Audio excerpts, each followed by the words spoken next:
sommes jeudi, tous les 15 jours, le jeudi, j'ai en face de moi Fabrice de la librairie Les Bulles de Vienne qui est de retour de vacances. Il a une nouvelle casquette même qui lui sied à merveille. Les vacances se sont bien passées, Fabrice? Oui, écoute, c'était super, 15 jours. Bah, ça doit te changer, toi, c'est 2 mois. Donc, la radio, c'est 2 mois. Nous, c'est que 15 jours en librairie, mais 15 c'est jours, très bien. Ça me paraît très, très peu. Ouais. Il y a une bourrasque derrière toi qui est en train de se produire à l'extérieur. C'est assez impressionnant. Nous sommes abrités, tant mieux. Est-ce que la rentrée, on parle toujours de la rentrée littéraire au mois d'août et au mois de septembre pour la littérature. Est-ce que la rentrée de la bande dessinée est bonne cette année ? Bah, de toute façon, elle est très très bonne, mais surtout, c'est que contrairement à nos collègues de libraires généralistes, nous, elle s'arrêtera début décembre. Mais voilà, mais si ce n'est que toutes les semaines. Ouais. Oui, en fait, la rentrée, c'est un peu toute l'année au niveau de la bande dessinée. Ouais, il y a quelques moments un peu plus calmes, mais c'est vrai que de fin août à fin novembre, oui, là, on a énormément de sorties et des blockbusters énormes. Alors, on va démarrer, c'est un peu, c'est comme d'habitude, ça va être le choix de l'équipe et puis des choix aussi individuels des libraires des Bulles de Vienne. Et là, on va démarrer Honneur aux filles avec la première bande dessinée qui a été sélectionnée, je crois que c'est par Charlotte. Et c'est une bande dessinée qui va nous parler de voyage, ça paraît chez Glénat. C'est une BD qui s'appelle Soleil glacé. Oui, c'est Soleil glacé, c'est le choix de Charlotte. Alors ça va pas ne parler que de voyage, mais on va suivre une jeune femme qui a une petite vingtaine, Luce, là, qui a vraiment une journée, je m'excuse pour mon langage, mais une journée de merde. C'est qu'elle commence par se séparer avec son compagnon, se retrouver à la rue, et là son téléphone sonne et on lui apprend la mort de son père. Alors père avec qui elle avait très très peu de contact, père qui... a laissé sa mère quand elle était encore très très jeune voir un bébé et puis qu'elle a vu de façon épisodique dans sa vie. Donc elle va aller assister à ses obsèques et à ses obsèques elle se rend compte qu'en fait elle a un frère qui a le même âge qu'elle, qui a la particularité d'avoir des troubles autistiques. Il a le X fragile, c'est-à-dire qu'il a une régression mentale, il a l'âge mental d'à peu près 10 ans, il est plein de tocs. Et donc, elle va découvrir ce frère et tout faire pour prendre contact avec lui. Elle est un peu maladroite au départ parce que c'est quelqu'un qui a des tocs, c'est quelqu'un qui a plein d'habitudes qu'il ne faut pas changer. Et elle est une espèce d'ouragan qui arrive dans la vie de Pierrot. Et Pierrot avait des habitudes, c'est-à-dire que tous les mardis, son père venait le voir dans son centre, dans son foyer. Et là, il est complètement perturbé. C'est ce lien fort qui va se créer entre ce frère et cette sœur. Et puis, elle continue à en vouloir énormément à son père en lui disant, voilà, t'as toujours refusé qu'on se connaisse, qu'on ait des liens ensemble. Et ben, malgré ça, on va se les créer. Et le projet est complètement fou parce qu'il y a un peu de folie dans cette histoire. C'est Pierrot, dans les discussions, dit que jusqu'à 12-13 ans, il a cru au Père Noël. Elle lui dit, on va y aller le voir. Et on va aller le voir, on va aller en Laponie. Et c'est le début d'un voyage tous les deux en Laponie avec toutes les difficultés qu'il peut y avoir pour Luce de comprendre un peu le fonctionnement de son frère, parce qu'il y a des tas de codes qu'elle n'a pas. Et voilà, on va traiter du handicap et à la fois de ce lien fort qu'il peut y avoir entre un frère et une sœur, même si ils apprennent à se connaître. Là, on parle d'autisme, donc est-ce que c'est un thème qui est beaucoup développé en bande dessinée ? Est-ce que, à ta connaissance, il y a eu d'autres bandes dessinées qui traitent de ce sujet-là ? Oui, il y en a eu d'autres. Il y a eu, tu sais, on a beaucoup aussi de bandes dessinées maintenant qui sont de la vulgarisation scientifique. Et on a ce sujet de syndrome d'Asperger qui sont abordés. La différence invisible qui a été un gros best-seller aux éditions Delcourt. Là, on vient d'avoir une super BD, La famille Bonaventure, en jeunesse où la troisième enfant de la famille est trisomique et on aborde ce sujet-là tout en étant plein d'humour et on passe un bon moment. Non, oui, c'est des sujets qui sont relativement maintenant abordés. Alors, ce qui est intéressant et aussi important de signaler, c'est que ce sont 2 femmes qui sont à la tête et à l'origine de cette bande dessinée. Séverine Vidal pour le scénario et puis pour le dessin, une jeune fille qui s'appelle Laura Giraud, qui réside à Chambéry d'ailleurs. Elle ne fait pas très loin de chez nous. Oui, après moi je ne la connaissais pas parce qu'en fait je crois qu'elle vient plutôt du monde de l'illustration jeunesse. Moi, je la connaissais pas en bande dessinée. On l'a découverte avec cette BD. Et en effet, j'ai vu sur sa fiche de son éditeur qu'elle serait de la région de Chambéry. Et Séverine Vidal, c'est une autrice qui nous a fait pas mal de très chouettes scénarios jusqu'à présent, avec beaucoup d'humanité. Donc voilà, c'est un très chouette scénario. Et c'est la couverture est très jolie, le dessin de couverture est très joli. J'ai pas encore eu le temps de la feuilleter. Le dessin, tu peux en parler un petit peu? Le dessin est très doux, voilà. Il y a des différences de couleurs quand on est dans le passé, quand Luce se rappelle des quelques moments dont elle se rappelle de la vie avec son père. Je dirais qu'il y a un tout petit défaut sur cette bande dessinée, c'est la typographie. C'est une BD qui est faite peut-être pour les trentenaires. Moi j'ai un peu plus, donc le soir j'ai du mal à lire. J'ai trouvé que c'était un peu compliqué, mais voilà. Mais c'est vraiment un tout petit détail. Vous voyez, on vieillit. Oui, alors c'est un peu dommage, mais tu as raison de dire ça, parce que quand tu perds de la fluidité de lecture, c'est toujours gênant. Mais voilà, c'est une très très chouette BD. Voilà, c'est le premier choix de ces coups de cœur de la rentrée, Soleil glacé, c'est chez Glénat, c'était le choix de Charlotte. Sarah a choisi, elle, un livre plutôt BD jeunesse, si j'ai bien compris. Oui, jeunesse, grand public, oui. Qui s'appelle Retour à Tomioka. Oui, c'est un très gros coup de cœur, pas que de Sarah, de toute l'équipe, mais il fallait faire un choix. Donc, moi j'ai adoré cette bande dessinée aussi. Elle a la particularité d'être écrite par Laurent Galandon, qui est un auteur qu'on aime bien, qui était venu ici à la radio, qui est vraiment connu plutôt sur de la bande dessinée, sur des scénarios de bande dessinée très adultes, souvent de société. Il a fait une BD sur les radios libres, il a fait une BD sur le mouvement des LIP, mouvement social, voilà. Et de le retrouver dans une écriture jeunesse, d'ailleurs je lui ai envoyé un petit message, il m'a répondu, il m'avait surpris d'écrire pour un jeune public.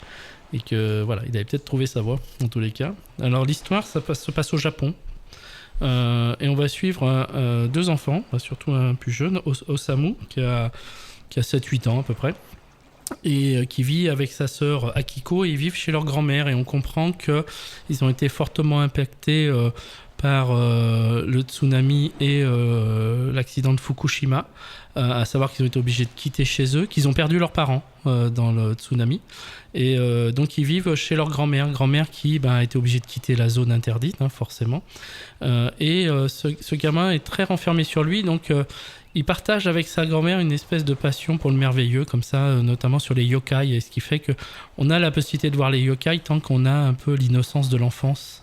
On perd cette capacité de les voir quand on devient un ado ou un adulte. Donc lui, en fait, ses amis de jeu, ce sont des yokai qui sont toujours là. Et il y a quelque chose d'assez terrible. C'est souvent le cas dans les BD jeunesse, ça démarre souvent par quelque chose d'un peu triste, un peu comme nos contes pour enfants. Bachan, sa grand-mère va décéder. Et ces deux enfants se retrouvent tout seuls, et une cousine va venir de Tokyo pour les récupérer, les adopter et s'en occuper. Elle vit avec un gars qui est un couillon, quoi, tout simplement, qui a peur qu'ils amènent les maladies chez eux parce qu'ils étaient sur la zone de Fukushima. Et puis ce gamin qui a grandi dans toutes les croyances de sa grand-mère dit c'est pas possible, on peut pas l'enterrer comme ça, il faut ramener ses cendres dans sa ferme à Tomoyoka, dans la zone interdite. Alors sa sœur le prend un peu pour un fou, et puis il arrive à la convaincre, et ils vont fuguer tous les deux pour aller dans cette zone interdite, pour ramener les cendres auprès de l'hôtel familial dans la ferme. Et ils vont faire plein de rencontres dans ce voyage. Voilà. C'est une très jolie histoire. C'est magnifique, c'est très beau. C'est à la fois sur la relation que peut avoir un enfant avec sa grand-mère, sur des croyances, sur se donner des buts dans la vie et d'y arriver coûte que coûte. Ils vont faire des très belles rencontres. Ils vont faire une rencontre d'un personnage qui est important, qui s'appelle Matsuo dans la bande dessinée, mais qui existe vraiment. J'ai eu la confirmation par Laurent. On avait eu une BD sur cet agriculteur qui est resté dans la zone interdite, parce que quand les gens ont été évacués, dans toutes les fermes il restait des animaux. Certains sont morts sur place, et puis lui il a décidé de rester pour s'en occuper. Alors il est plus qu'irradié, voilà, mais il est toujours là-bas. Laurent l'a rencontré justement, donc c'est un personnage important qui existe vraiment en vrai. Il y a eu une bande dessinée sur lui. Il vient de temps en temps en Europe faire des conférences justement sur le nucléaire, et donc ils font la rencontre de ce personnage qui qui va les aider, ils vont s'aider mutuellement. Voilà, il y a plein de choses dans cette histoire. Retour à Tomioka, donc, et si on dit que c'est une bande dessinée jeunesse, ça peut être lu par tout le monde, bien évidemment, pas que par la jeunesse. Oui, heureusement. Non, mais par contre, on peut se dire parfois que c'est un peu désuet. Non, mais c'est du tout public. Chacun il prendra ce qu'il a envie d'y prendre en fonction de son âge et de sa maturité. Mais ça fait du bien en tant qu'adulte de refaire des lectures qui te ramènent dans ton enfance, dans tes rêves, dans tes envies, dans ce que tu aurais voulu faire de ta vie. Donc c'est très chouette. Ouais. Oui, mais moi je me souviens de cette bande dessinée qui était plutôt destinée à la jeunesse aussi, dont on avait parlé il y a bien longtemps, cette histoire de l'ours. Ours. Je sais plus comment elle s'appelle. C'était oui, je vois laquelle tu voulais dire. Oui, c'était très joli cette histoire avec la petite fille. Avec ta petite fille à Seattle, ouais. Exactement. Ouais. Retour à Tomioka, c'est chez Jungle, qui est une maison d'édition qui fait de plus en plus de choses, j'ai l'impression. Alors Jungle a une vraie connexion autour de la bande dessinée jeunesse, ils en font beaucoup, voilà. Ils ont des accords sur d'autres maisons d'édition avec Phileas notamment qui font là que de l'adaptation de romans. Voilà, c'est une maison d'édition qui s'est créée il y a déjà pas mal d'années, notamment avec du grand public au départ, du très grand public même, parce qu'en fait c'est eux qui avaient fait lancer Caméra Café à l'époque, et puis surtout les Simpsons qui lui ont permis de développer sa maison d'édition. Alors il est toujours un peu raillé ces champs d'éditeurs parce qu'on dit que c'est du ultra commercial, c'est ce qui leur a permis d'avoir un autre catalogue, et nous on aime bien. C'est une maison d'édition qui est assez innovante en termes de jeunesse, et tu sais la passion qu'on a à la librairie pour la bande dessinée jeunesse, donc voilà, on est très très content de mettre en avant cet éditeur.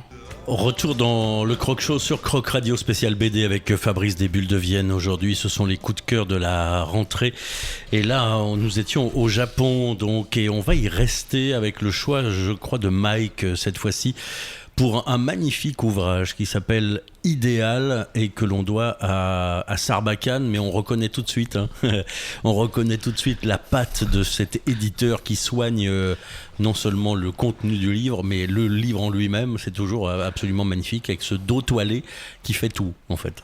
Ouais, on va croire qu'on est payé par Sarbacane parce qu'on en présente souvent quand même des albums de cette maison d'édition, mais c'est vrai qu'on a une relation assez particulière avec eux. De par les personnes qui y travaillent et puis de la qualité éditoriale de leur catalogue, tout simplement.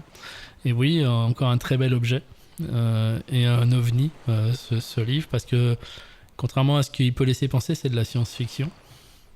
Mais c'est assez surprenant parce que c'est de la science-fiction et chaque case est une estampe presque japonaise.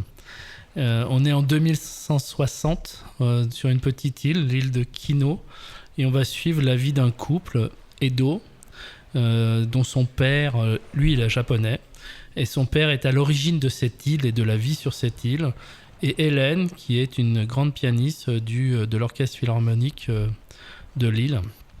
Et en fait on comprend que Hélène elle a eu un accident et ça fait 1 an qu'elle est incapable de rejouer, et donc elle est en train peut-être de perdre sa place pour une jeune pianiste qui est en train d'arriver, qui l'a remplacée, et peut-être qu'elle va à terme prendre sa place, et donc ça la perturbe énormément. La particularité de cette île, c'est que le père de Edo, qui est à l'origine de cette île, en a fait une île où il n'y a pas de technologie. C'est-à-dire qu'en 2160, les intelligences artificielles se sont tellement développées qu'elles sont maintenant des androïdes qui ressemblent énormément à l'humain, qui sont capables de ressentir les sentiments, voilà, des machines ultra perfectionnées. Et ça, sur cette île, c'est interdit. Voilà. On vit globalement comme à la fin du XXe siècle sur cette île, donc ce qui est assez contemplatif. Et Hélène, très perturbée par le risque de perdre sa place par cette jeune pianiste, cette jeune virtuose, et aussi de par cet accident qu'elle a eu, elle sent aussi qu'elle est en train de perdre aussi peut-être l'amour de son mari. En tous les cas, il est un peu plus distant, et elle lui propose un marché de créer un androïde à son image à elle quand elle était jeune. Ce que refuse Edo, mais elle va quand même le faire, et c'est toutes les conséquences de l'arrivée de cet androïde dans cette famille et sur cette île. Et ça, c'est le choix de Mike. Ça a plu un peu à toute l'équipe, j'ai l'impression. Ouais, moi, j'ai adoré aussi. Et voilà, et c'est assez surprenant Voilà, il y a une narration. Alors, c'est 2 jeunes auteurs, c'est leur première BD. Et à la fois, elle est déjà très aboutie. Il y a une narration qui est vraiment très douce, très japanisante, comme ça. Là. On a l'impression qu'on les suit dans ces jardins zen. L'architecture est très présente. La maison est très présente. Elle est vraiment un personnage important aussi de la narration et de l'histoire. Ouais, c'est pour une première BD, chapeau. Je l'ai feuilleté il y a quelques temps, donc j'ai plus beaucoup de souvenirs, mais je vais la lire. Dans mon souvenir, il n'y avait pas énormément de texte. Il y avait beaucoup plus de dessins. C'est très contemplatif. Très contemplatif. On est vraiment en immersion. On vit avec eux. Voilà, c'est très japonais en tous les cas. Mm-hmm. Voilà, c'est cette vision qu'on peut avoir du Japon traditionnel. À la fois c'est de la science-fiction et à la fois on a dans cette bande dessinée. Et ça, c'est fait par 2 Français, faut bien le dire, ils ne sont pas japonais du tout. Il y a Baptiste Chobard au scénario et Thomas Heyman au dessin. Tu les connaissais ? Non, je ne les connais pas. C'est la première... C'est leur première œuvre et je ne les connaissais pas. Et on a essayé de voir avec Sarbacane il y a quelques temps, parce que ce livre on en a parlé il y a quelques temps, si on pouvait monter un projet. Il semblerait que le dessinateur est encore un peu timide. Il a un petit peu de... Voilà. Tu sais que nous, on ne veut pas faire de la dédicace pour la dédicace. On veut de la rencontre, de la discussion. Donc, voilà, on espère qu'on arrivera un jour à monter un projet avec eux parce qu'on a vraiment, vraiment adoré cette bande dessinée. Et voilà, c'est une immersion dans un Japon traditionnel au 22e siècle. C'est ça qui est chouette. Très belle réussite pour une première bande dessinée qui s'appelle donc Idéal et c'est publié par Sarbacane. Alors on n'est plus au Japon du tout, on est plutôt où, à Cuba ? On est entre Cuba et les États-Unis, oui. Ça s'appelle Worm de Edel Rodriguez et ça paraît chez Bayard Graphique. Alors j'ai essayé d'avoir des renseignements, mais... Pas grand-chose. Le site internet de Bayard Graphique est en dérangement depuis un jour. On ne peut plus accéder au site. Je vais t'en parler alors. Bien sûr. Alors Worm déjà, ça signifie vermine. Mm-hmm. Et c'est le surnom que donnaient les Cubains à Fidel Castro. Sympa. Donc voilà, ça pose tout de suite un peu le décor de cette bande dessinée. Et Edel Gonzalez est dessinateur de presse aux États-Unis. Edel Rodriguez, pardon, excusez-moi. Il est dessinateur de presse aux États-Unis et il va raconter son histoire, comment, avec sa famille, il a quitté Cuba avec toutes les conséquences qu'il y a eu. Alors, c'est d'abord son enfance à Cuba, comment ses parents ont trouvé les moyens à un moment donné de quitter Cuba. À un moment donné, Fidel Castro a ouvert les vannes et si on venait chercher les gens, ils pouvaient partir. D'ailleurs, à ce moment-là, Fidel Castro en a profité pour vider ses hôpitaux psychiatriques et ses prisons pour les envoyer aux États-Unis, tous ces gens-là. Et donc, ce qui est très intéressant dans cette bande dessinée, c'est que Edel parle de ses souvenirs d'enfance. Et c'est ce que j'ai aimé, c'est que c'est vraiment une narration d'enfant. C'est-à-dire que des fois, tu as des bandes dessinées, je ne citerai pas certaines, qui te parlent d'un gamin de 3 ans qui a des réflexions, ou de 3 ou 4 ans qui a des réflexions d'un mec de 40 ans. Non, là, Edel, quand il a 8 ans, c'est ses réflexions d'un enfant de 8 ans et son regard du monde d'un enfant de 8 ans. Et ça, c'est hyper intéressant de voir un peu cette difficulté qu'il y avait à vivre à Cuba, comment il a quitté Cuba, comment une partie de sa famille était déjà partie en Floride, beaucoup ont été en Floride, ont essayé de les rapatrier, les concessions ils ont été obligés de faire, payer des bateaux pour aller chercher les gens, enfin voilà. Et c'est tout le parcours de sa famille. Ce qui est très intéressant aussi, c'est comment Edel arrive à un moment donné à faire parler son père. Parce qu'il y a plein de zones d'ombre quand la famille quitte Cuba et tout ce qui a été obligé de faire son père pour que la famille quitte Cuba. Et à un moment donné, il prend sa chaise, son père, ils sont aux États-Unis, son père est vieux, et il lui dit maintenant il va falloir que tu me parles. Et il y a des choses, il dit ça je te parle mais tu l'enregistres pas. Voilà. Et donc c'est ce rapport aussi entre un père et un fils. Et ce qui est très intéressant, c'est comment après le combat s'est pas arrêté là pour Edel, c'est qu'il est devenu un dessinateur de presse hyper important aux États-Unis. Et notamment contre Trump. Il avait vécu parce que, la révolution cubaine, malheureusement, c'est devenu une dictature. terrible, avec de la répression terrible. Et quand arrive Trump au pouvoir aux États-Unis, il a l'impression de revivre ça. Et donc, il va se battre contre ça. Avec, notamment, il a travaillé pour Der Spiegel, des journaux allemands. Et il a fait des couvertures qui ont fait la une après de Times, où notamment une couverture où on voit Trump qui décapite la Statue de la Liberté.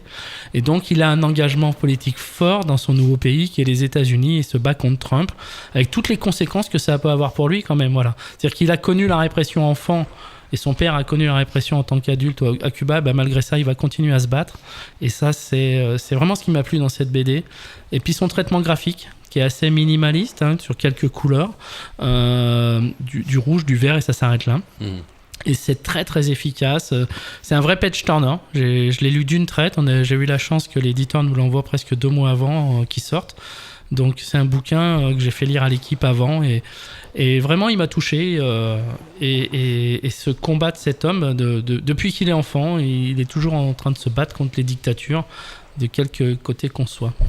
Donc c'est sa vie, qui est retracée là-dedans. Donc on est dans plusieurs périodes. Ça démarre dans les années 70. Ça démarre à sa naissance, quand il est enfant. Il y a plein d'anecdotes. Ils n'ont pas de chaussures. Ils vivent comme ça dans les champs de canne à sucre. Et à un moment donné, ils jouent avec ses copains dans des décharges, ni plus ni moins. Ça, c'est une des anecdotes, jusqu'au moment où en fait, il va tomber malade, et en fait, il a un ver qui est rentré sous ses pieds et qui est en train de rentrer dans ses jambes, et il est en train de perdre l'usage de ses jambes et tout. Et il n'y a qu'une solution pour enlever ce ver. Si tu ne peux pas opérer, en fait, il faut le tuer avec du froid. Et donc, à l'hôpital, il y a une bombe type froid, et ils n'en ont pas 2. Et donc, ils ne peuvent pas faire la deuxième jambe. Et résultat des courses, il va peut-être perdre ses jambes à cause de ça. Et c'est tout le combat de son père pour se dire, mais où c'est que je vais trouver ces bombes toutes simples qu'on a autour d'un terrain de foot quand le mec se blesse, et voilà. Et donc il va faire tous les clubs de baseball, parce que c'est le baseball qui est quand même un sport assez national à Cuba, pour aller dans les vestiaires pour trouver une bombe pour sauver son gamin. Donc il y a eu une espèce d'idéal de la révolution cubaine, mais c'est l'envers du décor. Il n'est pas joli. Ce qui est terrible, c'est que c'est une histoire vraie. Et c'est une histoire vraie. La propagande, lui, il a vécu tout ça, évidemment. La propagande, la dénonciation des voisins. C'est-à-dire que les parents, quand ils préparent le départ pour la Cuba, ils prennent leur voiture, ils font 20 km, ils vont au fin fond d'un champ, au milieu d'un champ de canne à sucre, pour pouvoir se parler dans la voiture. C'est complètement fou. Il fallait se battre pour pouvoir manger, et puis les soins, tu viens d'en parler. Les soins, l'éducation, tout. Sûr. Voilà, et donc j'ai vraiment aimé ça, parce que on démarre, il est enfant, avec des réflexions d'enfant, et on voit en plus lui sa construction d'homme, elle est hyper intéressante. Allez, dernier choix de cette semaine pour les chroniques des Bulles de Vienne. On parle toujours de bande dessinée jusqu'à 18h. Alors là, c'est le choix de la team, comme on dit, le choix de toute l'équipe des libraires des Bulles de Vienne. C'est une bande dessinée qui s'appelle Randy Shilts, avec un sous-titre, Randy Shilts et la fake news du patient zéro. Si j'ai bien compris, on est dans le milieu homosexuel de San Francisco. Oui, on est en 1981. Randy Shields est un journaliste ouvertement homosexuel. Il faut ramener ça au contexte de l'époque, 81. Il vient de faire un énorme reportage sur Harvey Milk, qui lui a amené sa notoriété. Il vient d'être embauché au San Francisco Chronicle, qui est un journal très important à San Francisco, mais très conservateur, en fait. Mais c'est un énorme journaliste et qui a un énorme potentiel, donc du coup ils l'ont débauché, et c'est son premier jour quand il arrive dans ce journal, et le fait qu'il soit ouvertement homosexuel fait que son bureau, en fait, c'est le placard à balai. Clairement, il est dans un placard à balai, et on lui donne un bureau, une lampe, et puis voilà, et puis débrouille-toi. Et puis arrive en 81 le début d'une maladie terrible qui est le sida, qui est ce qu'on va appeler le cancer gay à ce moment-là, parce que ça touche essentiellement la communauté homosexuelle. Donc comme ça touche la communauté homosexuelle, on s'en occupe pas trop, on n'en parle pas beaucoup, parce que ça touche pas tout le monde pour l'instant. Et donc Randy va commencer à dire il faut qu'on arrête de stigmatiser la communauté homosexuelle. Donc il va faire des recherches sur cette maladie qui est en train d'arriver. On ne sait pas encore que c'est le sida. Et surtout, trouver le patient zéro. Trouver le patient zéro, celui qui est à l'origine. Et voilà, c'est toute sa quête journalistique pour trouver le patient zéro. Et c'est son enquête. Et on arrive à qui était le patient zéro. Et puis, le cancer gay va devenir le sida. Et on va se battre. Et on se bat encore contre cette maladie. Comment se fait-il que cette bande dessinée fasse l'unanimité chez les libraires des Bulles de Vienne ? Je pense qu'il y a beaucoup d'humanité. Voilà. Il y a aussi, nous, ce qui nous a plu dans cette bande dessinée, c'est de voir le chemin qui a quand même été parcouru depuis 81 et le chemin qui reste encore à parcourir pour accepter la différence des autres. Parce que c'est un album sur la différence, voilà, c'est sous prétexte que là t'es homosexuel, donc on va pas te soigner, on va pas chercher à te soigner, voilà, à l'époque, bon c'est pas grave, ça touche qu'une communauté, bon voilà, ils étaient déjà malades, ils étaient homosexuels, donc s'ils ont le sida en plus c'est pas très grave. Et voilà, ça peut être vrai sur ta couleur de peau, ça peut être sur des tas de choses, et c'est ce combat de cet homme en fait pour se battre contre ça qui nous a intéressés en fait. Voilà, et puis toute la démarche qu'a eu Randy Shield, parce qu'il y a face à lui, il y avait vraiment des levées de bouclier, quoi. Et il a continué jusqu'au bout. On va citer les auteurs quand même. Oui. Il y a Héloïse Chauchois, qui est la dessinatrice de cette bande dessinée. Et au scénario, il y a Clément Xavier, oui. Que tu connaissais. La dessinatrice, oui, parce qu'elle a fait beaucoup de BD sur de la vulgarisation scientifique, notamment sur la génétique, sur ce genre de choses. Donc c'est assez surprenant parce que dans son catalogue en fait de dessinatrice, il y a beaucoup de choses qui ont attrait justement à la science. Et donc c'est pas surprenant de la retrouver sur cette bande dessinée justement. Alors là, je te parlais de ça pour l'autisme tout à l'heure. Est-ce que le milieu de l'homosexualité, du LGBT, c'est quelque chose qui est de plus en plus traité dans la bande dessinée ? Parce que là, je viens de la feuilleter un petit peu sur le site de l'éditeur, qui est Glénat. Alors, il y a le drapeau arc-en-ciel de partout. Hein. Oui, parce qu'en fait, le jour où il démarre son premier jour en poste au San Francisco Chronicle, en fait, il traverse une manifestation gay, donc il y a ce drapeau permanent qui est, voilà. Alors, pour répondre à ta question, non, et c'est très bien qu'on n'ait pas de BD spécifique sur l'homosexualité. Aujourd'hui, la différence, elle est traitée comme l'hétérosexualité, c'est-à-dire que dans des bandes dessinées, tu as des couples. Tu vois, je l'ai pas dit dans la BD, dans la première BD, la mère de Luce, quand elle s'est séparée, elle vit avec une femme. Voilà, c'est dans l'histoire et point à la ligne, quoi. C'est la normalité. Et moi, je prends cette BD Randy Shield comme une BD d'histoire, en fait. Traiter spécifiquement l'homosexualité dans une BD, je trouve que c'est contre-productif. Il faut que ça devienne naturel. Et voilà, et c'est la vie. On a tous dans nos entourages des gens qui vivent en couple homosexuel. Et c'est très bien qu'on stigmatise pas ça et que ça rentre dans la normalité, voilà, tout simplement.